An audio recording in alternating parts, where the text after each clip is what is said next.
I'm just going to be candid on the show if you don't mind.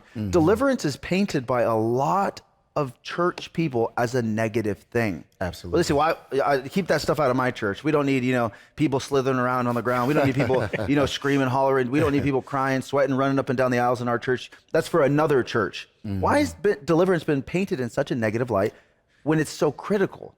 I feel like what you just said is the answer because it's so critical. So the devil is always going to bring confusion around anything that would bring the most destruction to his kingdom. Wow. Now, when you begin to look at Jesus and you see his ministry, notice that there was never controversy about him prophesying.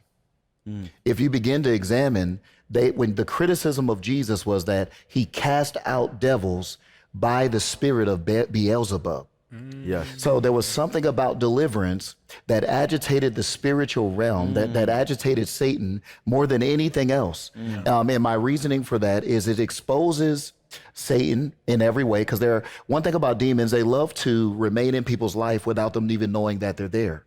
And this is what happens. So I hear people say, Chaz, why don't I see deliverance happen at my church? And I tell them, because you don't preach the type of message that would expose their activity. Come on. So when you're teaching self-help or when you're teaching positivity, instead of preaching, for example, the cross, if you begin to declare the cross, the blood, the resurrection, you're going to start to see the manifestation of that overthrow. And what does it look like? You're reminding the devil of his permanent defeat, his eternal defeat at the cross. So those demons know that. So it shakes the spirit realm.